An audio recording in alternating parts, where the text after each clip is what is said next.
ada perubahan yang menyebabkan suhu muka laut di selatan Jawa itu yang hangat terus, tentu menyebabkan pasokan uap air semakin banyak dan terjadi hujan terus hampir sepanjang tahun. Kemudian juga ada ITCZ. ITCZ itu sebenarnya penumpukan awan yang disebabkan oleh pola tekanan udara, jadi dia mengalir terus menumpuk. Nah itu kalau numpuk di Jawa, ya hujannya banyak banget gitu. Karena potensinya lahir di selatan itu adalah dari bulan Oktober sampai Maret besok. ada potensi tropical cyclone di selatan.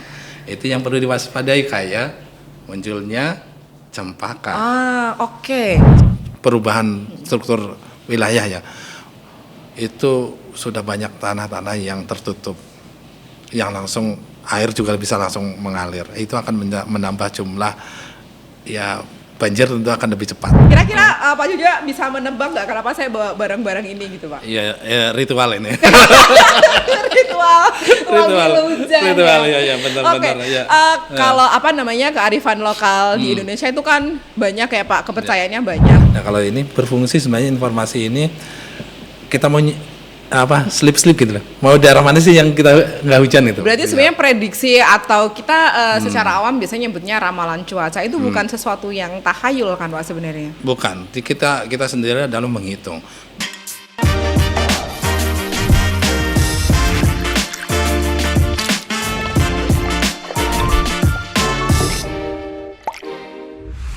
Sedulur Bantul, ini dia Ngopi Pagi, ngobrol happy, berbagi informasi. Senang banget ya hari ini kita bisa ngobrol lagi gitu di Ngopi Pagi. Terus ini loh Lur, kayaknya akhir-akhir ini tuh cuacanya memang agak tidak menentu ngono. Jadi kadang-kadang panas. Terus ya udah tak tokke pemeanku, jemur baju, tapi ngerti-ngerti makbres gitu hujan iya. Atau habis hujan malamnya berhari-hari terus paginya lah kok panas lagi. Jadi bingung gitu sebenarnya apa yang terjadi. Nah, kalau soal cuaca gini, kayaknya kita ngobrolnya lebih enak dengan Kepala Stasiun Meteorologi Yogyakarta, ada Pak Warjono. Selamat pagi, Pak Warjono. Tapi ini akrabnya disapanya Pak Jojo ya? Iya. Pak, tapi seperti yang udah kami sampaikan tadi di awal, cuaca ini akhir-akhir ini kurang bersahabat ya. Betul. Dan khususnya kalau untuk di Bantul sendiri, bahkan ada beberapa fenomena kayak itu kemarin di Sriharjo ada tanah ambles. Itu kayak langganan gitu loh Pak. Terus nggak cuma di Imogiri ya, di Delingo juga ada. Ini sebenarnya kenapa sih Pak? Iya, jadi tanah longsor atau yang kemarin juga jalan putus. Itu pasti penyebabnya adalah curah hujan yang tinggi atau air yang mengenai media tersebut sehingga ambles atau longsor. Nah, penyebab utamanya adalah hujan. Nah, hujan itu belum tentu juga di daerah itu.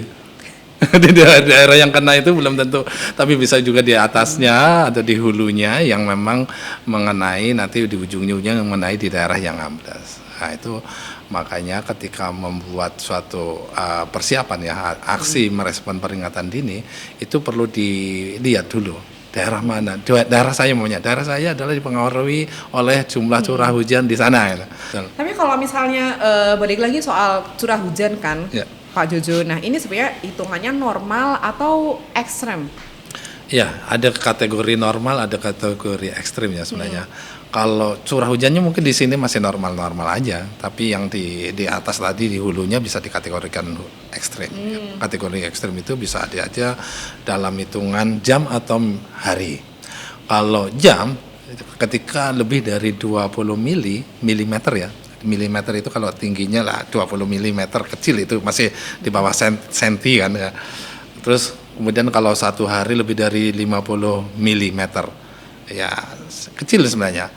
Tapi dampaknya dalam waktu daerah itu tertentu itu bisa sampai banjir, bahkan bisa ya itu tadi menyebabkan longsor. Jadi bayangannya gini, kalau kita menampung air ketika hujan itu di dalam gelas kecil itu paling berapa mili itu yang ditampung? Tapi jumlahnya berapa ton yang dicurahkan itu berapa ton ya. Jadi perbandingannya kalau mili itu sebenarnya nanti kenyataannya berapa luasannya itu dikalikan dalam 1 milimeter kali berapa luasan saya bisa sampai berapa ton. Jadi itu bergantung sama luasan daerahnya. Betul, juga tidak hanya ini hujannya udah lebih dari 20 mili kayak gitu. Dan ternyata daerah yang terdampak misal soal ini ya fenomena hidrometeorologi ini kayak Sriharjo kemarin belum tentu karena di daerah situ karena cuacanya ekstrem. Iya, di daerah lain tapi bisa dampaknya dampaknya ke iya. Sriharjo. Tapi ini pola yang sudah diprediksi juga ya oleh teman-teman BMKG atau gimana Pak? Iya, kalau pola prediksi tahunan atau bulanan sebenarnya sudah diprediksi sebelumnya bahwasanya ini di tahun ini adalah hujan, bahkan hampir tidak ada musim kemarau. Oke. Iya karena Iya. gimana? Biasanya pada umumnya mengenal ada La Nina, El Nino. Kalau La Nina cenderung banyak hujan dan El Nino tidak cenderung. Tapi tahun ini kedua-duanya sangat lemah dan tidak menunjukkan adanya La Nina dan El Nino, tapi dipengaruhi oleh suhu muka laut. Ada perubahan yang menyebabkan suhu muka laut di selatan Jawa itu yang hangat terus, tentu menyebabkan pasokan uap air semakin banyak dan terjadi hujan terus hampir sepanjang tahun. Oke, ini adalah pola yang sebenarnya hampir dihafal oleh teman-teman BMKG tiap tahun. Tapi ini kan di Jogja kan Pak. Iya. Sebelumnya juga Pak Juju kan di Bengkulu. Pasti karakternya Beda-beda. beda kayak Iya, gitu. beda-beda. Apa yang dirasakan Pak Juju ketika jadi kepala stasiun di Jogja? Nah, karakteristik di Jogja ini ada pola harian memang. Ada musim angin laut, angin darat, angin laut itu yang menyebabkan pola hujannya seperti apa. Nah, ini pola-pola itu yang saya perhatikan terus-menerus. Oh, ini nih polanya di Jogja. Kapan sih saya harus memperhatikan bahwa nanti akan tumbuh hujan lebat dan lainnya? Itu ada titik-titiknya yang udah saya tanda-tandai. Kalau di sebelah barat di Turi lah nanti. Pagi-pagi jam 10 sudah ada awan menjulang tinggi. Oh, nanti ada potensi hujan lebat. Hujan lebat dan disertai angin. Nanti lewat Sleman, kemudian masuk kota, bisa masuk ke Bantul. Berarti Gitu. Bantul baru dapat sisanya. Iya, dapat lagi. Tapi kalau banyak, ya kena juga banyak. Itu kayak hujan pertama kali. Kemudian nanti dari Bantul ada potensi biasanya dari Kulon Progo. Dia Bantul hujan lebat, nanti masuk ke kota, ke ujung lagi ke sana, lewatin sampai ke Condong Catur gitu.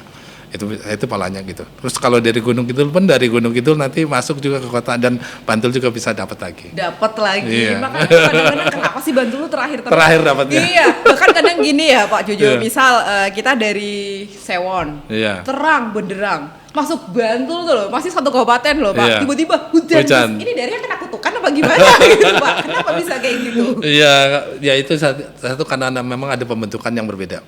Jadi kalau pagi hari pembentukan di laut, tapi melewati pegunungan di Gunung Kidul, tentunya akan membuat spot-spot yang bundar-bundar di mana. Itu pagi hari. Kemudian kalau sore hari pembentukan adalah di pegunungan utara, di pegunungan Menoreh, termasuk di Merapi. Tentunya akan menjadi spot-spot juga mana yang akan menjadi hujan. Nah, itu yang kadang ada yang hujan, ada yang enggak, ada hujan itu kadang nggak merata. Kayak gitu ya Pak. Iya. Tapi faktornya apa saja sih Pak yang mempengaruhi bahwa ini loh faktor-faktor yang bisa bikin cuacanya jadi ekstrem gitu? Iya, ada faktor lokal, ada faktor yang dari luar, regional. Faktor luar itu biasanya adalah adanya MJO, Median Julian Oscillation. Itu sebenarnya si Julian dan nama-nama orang yang memperhatikan lah cuaca itu pergerakan di Indonesia itu seperti apa? Dari barat ke timur. Dia bergeraknya berlawanan arah lah ya, dari barat ke timur gitu. Ketika dilewati akan tambah jumlah curah hujannya. Satu MJO yang paling kecil. Kemudian juga ada ITCZ. ITCZ itu sebenarnya penumpukan awan yang disebabkan oleh pola tekanan udara, jadi dia mengalir terus menumpuk. Nah itu kalau numpuk di Jawa, ya hujannya banyak banget gitu. Jadi terpusat di situ Terpusat hujan kan, betul, mulu Jawa hujan kayak ya. gitu, Jadi Pak. bisa jadi berapa lama nanti hujan begitu. Nah, dan faktor lokalnya itu ya itu tadi ada angin darat, angin laut. Dan pegunungan kita yang ada di pegunungan Menoreh, Merapi itu adalah salah satunya pembentuk hujan. Gitu. Kalau tadi disampaikan juga sama Pak Jojo, kalau faktor lokalnya sebenarnya ada yang namanya kayak angin darat dan juga laut. Terus kalau khusus untuk di Bantul sendiri Pak, selama 5 tahun Pak Jojo menjadi kepala stasiun di Jogja gitu, apa pola atau karakter seperti apa yang Pak Jojo lihat untuk di Bantul? Di Bantul ada ya tadi yang musim yang daratan dan laut itu yang memang polanya rutin ya. Tapi ada satu yang sering muncul puting beliung ya. Puting beliung di Bantul memang ada tanda-tandanya sendiri. Kita akan merasakan panas gerah di malam hari, kemudian di siang hari maka memang cerah, tapi tiba-tiba muncul awan menjulang tinggi yang potensinya langsung bergerak, dan itu membentuk awan yang cukup tinggi kemudian berputar yang akan menyebabkan puting beliung. Itu hanya terjadi di wilayah-wilayah yang dataran. Yang memiliki dataran ini kan di Bantul. Pak Jojo, saat ini kan juga banyak di media sudah disampaikan masalah kita sekarang ada 2 bibit siklon.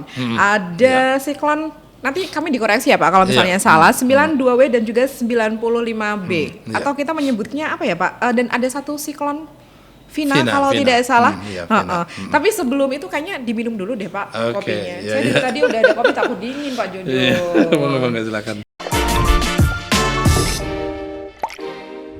Bantolpedia, Bantul dalam satu genggaman. 18 lebih layanan publik tersedia di Bantolpedia, berbasis website dan mobile. Pengguna hanya perlu login 1 kali untuk masuk ke beberapa layanan publik. Cepat, praktis, informatif, akses mudah dan lengkap. Bantolpedia, unduh dan nikmati kemudahannya. Pak Jojo, tadi kita sempat nanya tapi belum dijawab ya soal fenomena siklus tropis siklon 92W, terus kemudian ada juga 95B. Nanti bisa dijelaskan Pak Jojo, dan juga satu siklon tropis Vina. Jadi ada muncul tropical cyclone Vina ya, siklon tropis Vina itu di sebelah utara Australia. Memang lahirnya di sana.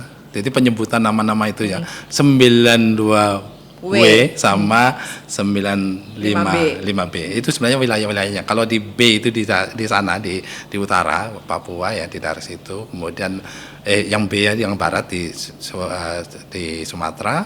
Kemudian yang W di sana, dan yang di selatan itu S sebenarnya S. Kita di S.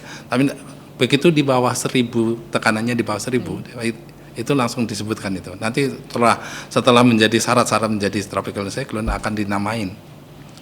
Oh ini namanya si Vina. Tadi Vina itu aja. Itu Vina itu. Sebenarnya nama-nama itu disebutkan cewek ya. Kenapa cewek atau bunga? Kalau Indonesia kasih nama bunga. Itu sih yang tadi yang 92B. Itu bisa aja karena wilayah di Indonesia bisa aja namanya Indonesia. Kalau lahirnya nanti di Indonesia. Tapi kalau masih di utara akan disebutkan juga dari Jepang. Wilayahnya Jepang yang ngasih nama ya. Tapi sebenarnya udah lahir itu. Yang 92 itu udah lahir, udah menjadi bayi berarti. Itu namanya Senyar. Kemudian yang di Filipina itu sudah namanya Koto. Ini tiga si Vina. Vinanya udah mati sebenarnya. Sudah mati. Jadi kalau masuk ke darat itu, pusaran angin itu di laut itu kalau masuk ke darat mati juga. Oh gitu Pak. Karena nggak ada pasokannya. Dia makannya air gitu. Oh makannya air. Ya, dari sungai nggak bisa dari sungai. Iya. Kalau sungainya nggak mencukupi makanannya, dia butuh makanan yang gede. Begitu masuk ke darat mati itu, otomatis si Vina mati. Begitu masuk ke Australia mati. Nanti si yang 92B itu masih di laut. Nanti masuk. Nah ini udah namanya Senyar sekarang. Tropical cyclone Senyar. Dia masuk ke Indonesia, dia lemah sebenarnya. Kalau masuk ke Indonesia pasti lemah. Karena sebenarnya akan menjauh ke Indonesia, tapi ini masuk ini karena efek dari si Vina tadi sama si Koto ini di Filipina.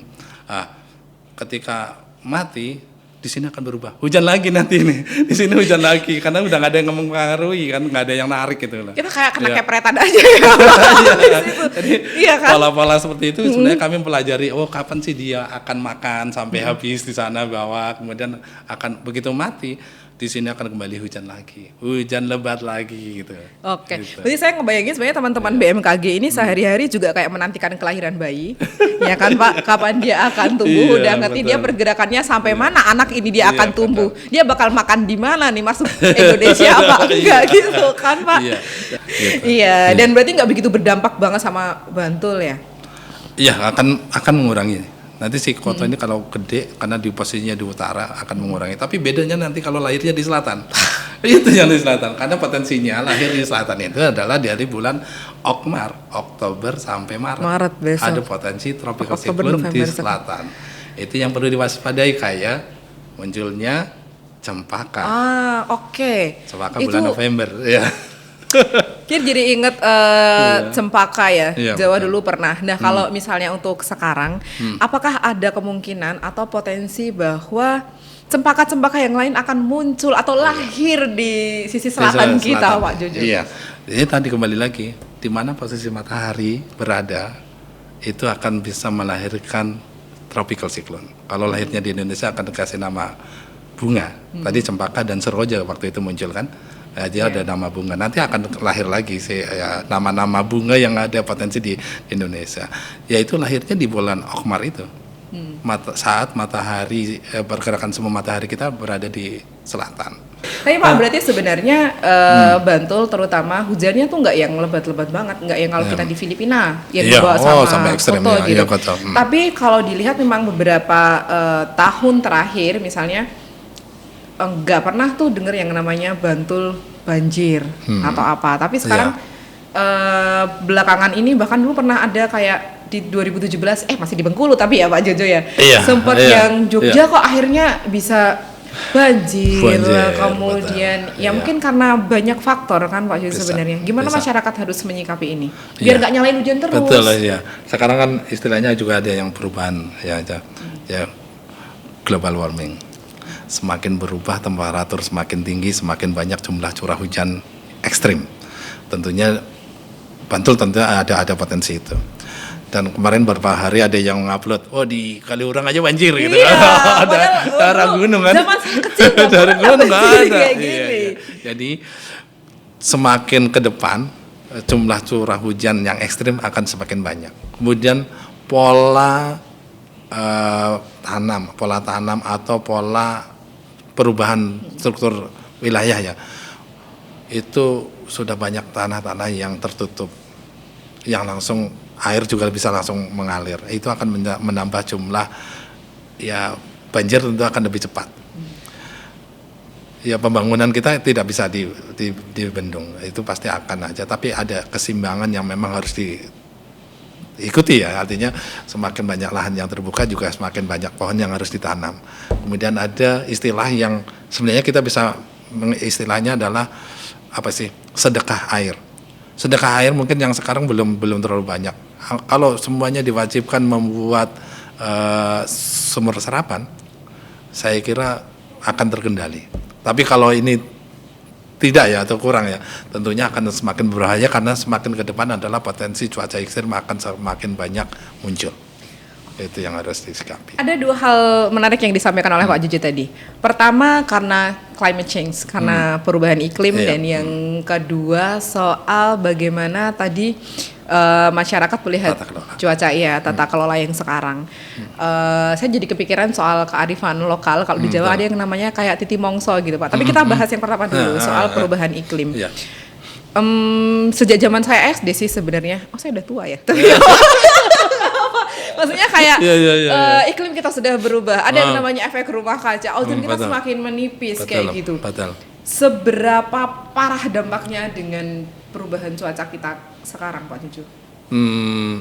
Sekarang sudah banyak sekali muncul cuaca ekstrim yang harusnya dalam 1 bulan, maksudnya jumlah curah hujan bulanan harusnya 350 mili ya, bisa dalam 1 hari turun.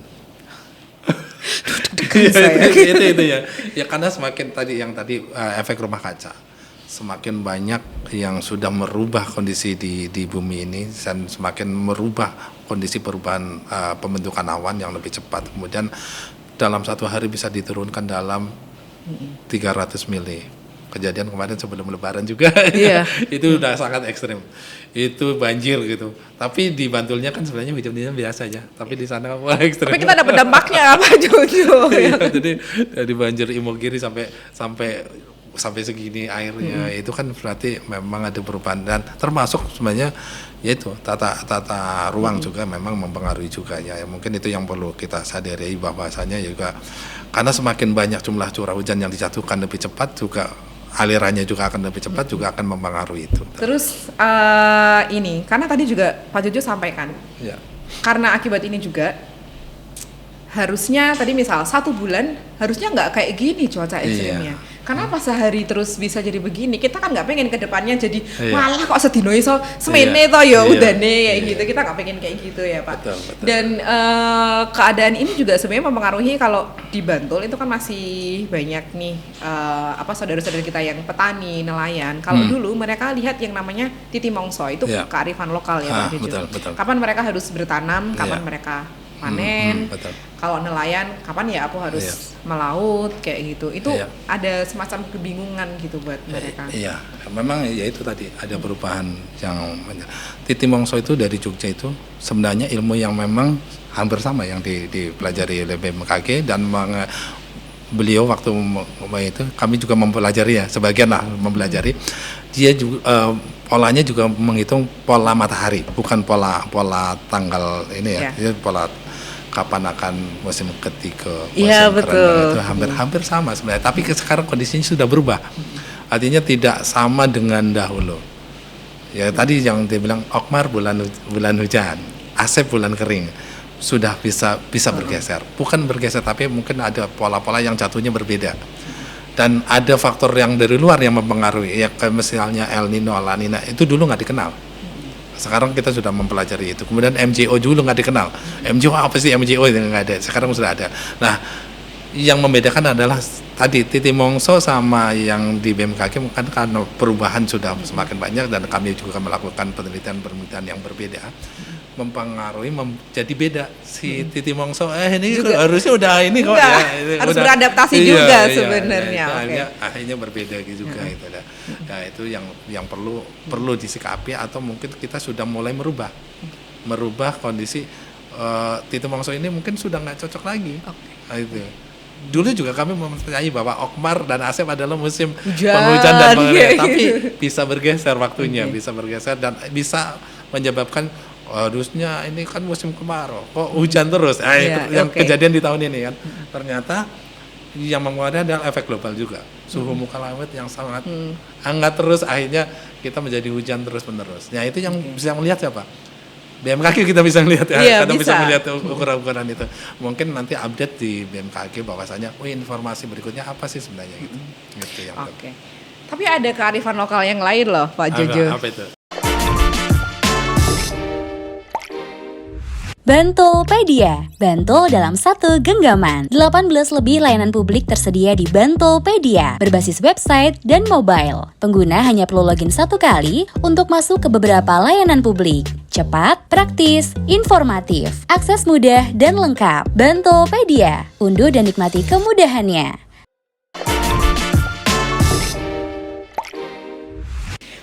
Kembali lagi di Ngopi Pagi. Tadi udah janji sama Pak Jojo. Tadi kalau soal kearifan lokal Titi Mongso kita udah bahas. Nah kalau sekarang ada yang lain Pak. Iya, ya. Apa ini Pak Jojo? Garam ya, garam. Garam, betul. Lalu sate, ada cabai, bawang merah, bawang putih, sama ini dupa. Ini dupa cendana. Kira-kira Pak Jojo bisa menebak nggak kenapa saya bawa barang-barang ini gitu Pak? Iya, ritual ini. Ritual hujan. Ritual, ya, benar. Oke. Ya. Kalau apa namanya kearifan lokal di Indonesia itu kan banyak ya Pak, kepercayaannya banyak.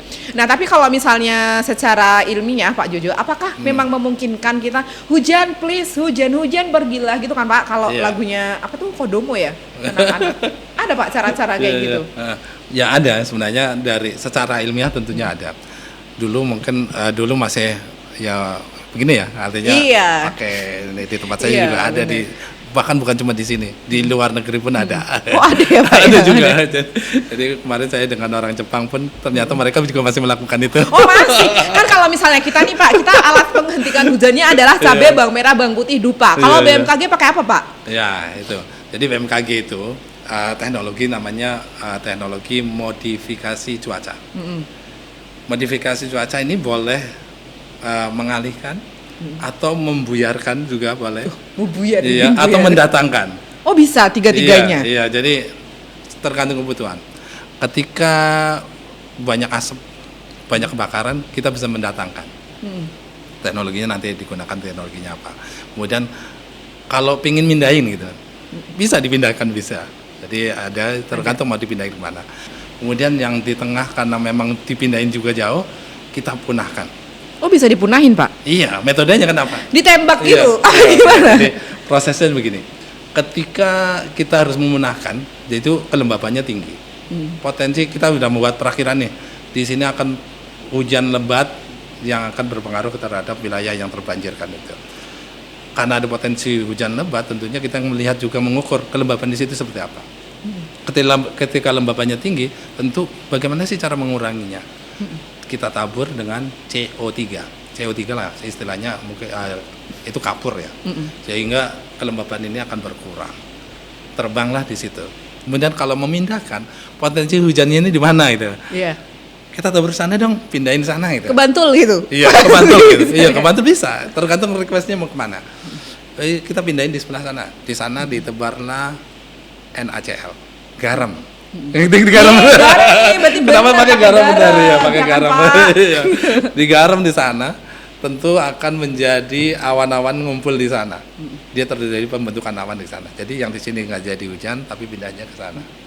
Teknologinya ada dengan menggunakan menabur, ya tentunya pakai pesawat. Kemudian untuk mengantisipasi hujan itu, umpamanya saya punya acara nih, supaya nggak turun di sini, prosesnya di sini lah hujan. Begitu awan udah menjelang tinggi ini nih, gimana udah menuju ke sana, jatuhkan, terbang, gitu. jatuhkan dulu. Jadi di sini hujan, nggak sini nggak hujan. Gitu. Kalau persentase keberhasilannya Pak Jojo?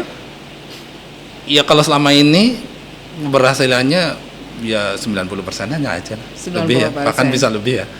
Tergantung kita udah yakin nih, ini jadi nih, ya udah itu. Tembak, Iya, tembak. turunin hujannya Iya. kayak gitu. Saya pernah ikut terbang juga. Oh, pernah ikut terbang? Iya. Biasanya pakai pesawat jenis apa sih Pak? Ya kalau tergantung ya nanti bawaannya tergantung kalau yang banyak-banyak ya pakai CN. Kalau yang modifikasi kecil-kecil ini ya pakai pesawat biasa aja Cessna. Pak, tapi ini loh kita sering lihat kan kayak ini bisa ditampilkan nggak sih gambar langit Jogja? Biar baca gitu loh Pak. Kan dulu pernah sebelum musim hujan kayak gini loh Pak. Iya. Jogja tuh merah sendiri loh. Kayak ini apa sih? Dia udah hujan. Kenapa Jogja jadi merah sendiri? Iya. Ada merah keliling bundar gitu ya. Jogja lagi kena kutukan apa di? Kayak gitu. Apa cabai kita kurang banyak? Iya. Nah misalnya kayak gini nih. Ini cara bacanya sebenarnya gimana sih Pak Jojo? Iya, ini sebenarnya kondisi ini sebenarnya hujannya sebenarnya merata juga. Tidak, di sini juga kondisinya sebenarnya ada hujan-hujan ringan ya, walaupun tidak sampai ke daratan. Ini disebabkan oleh kelemahan radar cuaca kami. Ini kan citra radar cuaca. Iya. Citra radar cuaca itu tidak bisa ngeliat ke atas gitu. Oh, nggak bisa gitu. Iya, ini posisinya citra radar cuaca kami ada di sini lah. Di Melati. Ketika ngelihat ke atas itu nggak bisa. Jadi karena dia nggak turun, hujannya nggak turun, tidak kedeteksi di bawah sehingga kelihatan bolong. Tapi sebenarnya ada hujan. Di atas ada hujan. Terus ini warna-warna ini apa nih? Iya, ini warna-warna ini. Ini biru itu adalah hujan ringan banget lah. Belum tentu bisa sampai ke bawah. Ini juga masih hujan-hujan ringan. Nanti kalau ini sudah hujan sedang, ini sudah bisa sampai ke bawah, sudah bisa sampai kita. Kuning udah mulai sedang ya.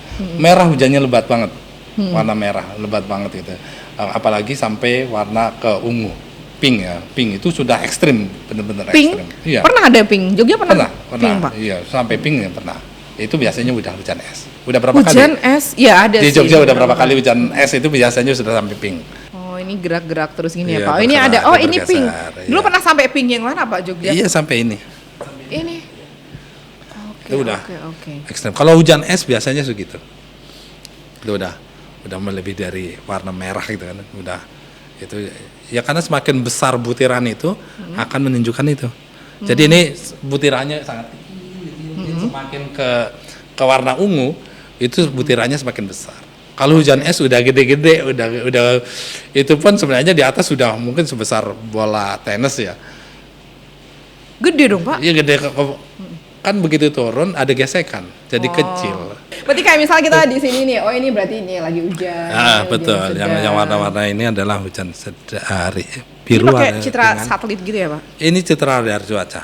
Beda lagi dengan satelit. Satelit dari atas, kalau radar cuaca dari bawah. Ya fenomena cuaca ini kita bisa pantau dengan radar cuaca, dengan satelit gitu yang bisa menggambarkan itu sebenarnya memudahkan kita untuk menggambarkan mana sih wilayah hujan. Itu hujan. Ini bisa diakses sama publik Pak Jojo? Bisa. Ini kan dari stasiun meteorologi ya. Itu bahkan ini kalau mau ngeklik yang lainnya bisa ngelihat sih kapan mau hujannya di mana. Oh, bisa ya Pak ya. Bisa termasuk mau perjalanan itu bisa lihat. Nah, kalau ini berfungsi sebenarnya informasi ini kita mau slip gitu loh. Mau daerah mana sih yang kita nggak hujan itu? Berarti sebenarnya prediksi atau kita secara awam biasanya nyebutnya ramalan cuaca itu bukan sesuatu yang tahayul kan Pak sebenarnya? Bukan, kita sendiri dalam menghitung. Saya belajar itu waktu belajar itu bahkan menghitung bagaimana sih deret hitung seperti apa. Bahkan integral pun bisa dihitung. Pakai direct hitung sama integral ya Allah. Diferensial juga dihitung sampai sehingga menemukan rumusan bahwasanya ini akan bergerak kemana. Jadi vektor pun sampai diketahui ini vektor ini akan bergerak kemana dan akan menyebabkan apa. Salah satunya itu tadi penumbukan awan akan terjadi di sini ketika ada kerisnya menuju ke situ. Itu udah dihitung. Kita pakai menghitung matematika ya. Tapi kalau sekarang digunakan sudah aplikasi. Tapi dulu asalnya dari mana itu udah. Tadi salah satu pesannya itu ke masyarakat, selalu pantau info dari BMKG dan selain itu juga BMKG kan bekerja sama kalau selama ini pasti hubungannya dengan BPBD nih, misalnya BPBD Bantul juga selalu terjalin ya. Ya kan Pak? Iya. Kalau selama ini gimana sama teman-teman BPBD? Kita intent banget ya dengan BPBD, pemerintah daerah juga kita memberikan informasi dan sekarang Bantul sudah menerbitkan status darurat juga ya. Status darurat hidrometeorologi tentunya berarti respon dari pemerintah yang memang sudah menyiapkan ketika ada potensi terjadinya bencana hidrometeorologi sudah melakukan status dan akan memudahkan pergerakan, memudahkan aksi merespon peringatan dini. Nah, itu adalah upaya kita untuk melakukan itu karena memang di potensi bulan ini adalah ada potensi itu dan pemerintah daerah sudah melakukan itu. Aduh, tapi seru banget ya Pak Jojo obrolannya hari ini, diskusinya kita jadi banyak dapat insight-insight baru soal kenapa sih cuacanya belakangan ini terasa aneh gitu misalnya, atau kenapa kita tidak bisa menentukan, kalau dulu kan bisa ya. Ini pasti kemarau nih, ini pasti hujan, sekarang enggak. Kita sekarang harus beradaptasi karena sebenarnya kita juga yang memulainya. Kita juga yang mulai. Terima kasih Pak Jojo sudah main di Ngopi Pagi di Bantul TV. Terima kasih banyak ilmunya, dan untuk sedulur Bantul terima kasih banyak juga. Jangan lupa untuk follow sosmed Pomka Bantul, ada di YouTube-nya di Bantul TV, kemudian IG di @pomkabantul, TikTok, kemudian X-nya juga sama, dan juga di thread Facebook-nya juga jangan lupa di follow. Ya, terima kasih banyak. Semoga kita bisa ketemu lagi di Ngopi Pagi berikutnya dengan topik yang berbeda. Sampai jumpa.